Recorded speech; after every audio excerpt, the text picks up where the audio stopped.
भारतीय सैन्याचं मनोबल वाढवण्यासाठी आज साईंच्या शिर्डीत तिरंगा यात्रा काढण्यात येते। आता आपण साईबाबांच्या शिर्डीत आहोत। श्रद्धा आणि सबुरीचा मंत्र देणाऱ्या या शिर्डीत तर आपण पाहिलं तर तिरंगी रॅली निघालेली आहे। अहिल्यानगर जिल्ह्याचे पालकमंत्री राधाकृष्ण विखे पाटील, माजी खासदार सुजय विखे पाटील यासह अनेक जण या रॅलीत सहभागी झालेले आहेत। ही रॅली आता मुख्य मार्गावरून या ठिकाणी मार्गक्रमण करते। एकूणच जर पाहिलं तर सैनिकांचं मनोबल वाढवण्यासाठी हे केलं जाते। साहेब, आज तिरंगा रॅली काढली जाते, सैन्याचं मनोबल काय भावना आहे?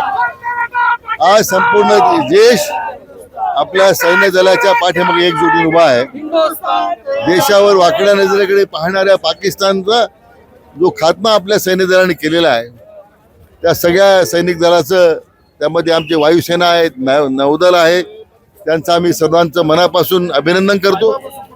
या मोहिमेचं नेतृत्व करणारे आमचे आदरणीय प्रधानमंत्री नरेंद्र मोदी साहेबांचंही मनापासून आम्ही अभिनंदन करतो, त्यांना लाख लाख शुभेच्छा देतो।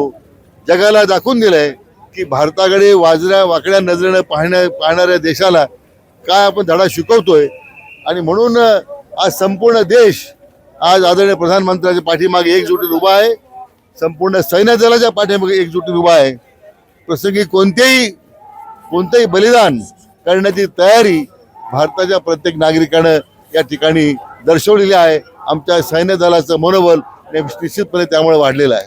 दुसरीकडे पाहिलं तर अनेकदा काही विरोधक हे याच्यावर शंका सुद्धा उपस्थित करतात, राहुल गांधी असतील किंवा इतर काही नेते, कसं पाहतात त्याकडे? तर म्हणजे हे जे भंपकपणा चाललाय राहुल गांधींचा किंवा त्या विरोधी पक्षाच्या लोकांचा, त्यांच्या भंपकपणाचं प्रतीक आहे की त्यांच्या पक्षाची काय अधोगती झालेली आहे।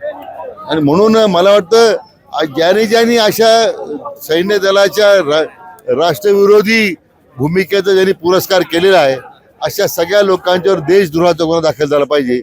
ही फाजील जे काही लोकशाहीच्या केवळ लोकशाही म्हणून काही लोक जे वायफळ बडबड करतात, त्यांना मात्र आज धडा शिकवला पाहिजे।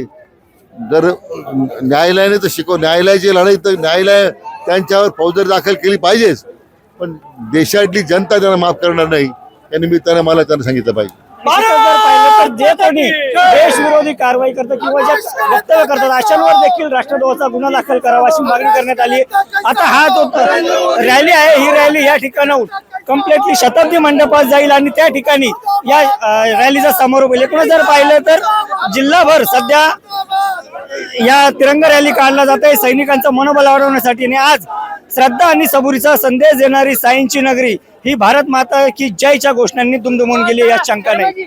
नितीन ओझा, एबीपी माझा, शिर्डी। एबीपी माझा, उघडा डोळे बघा नीट।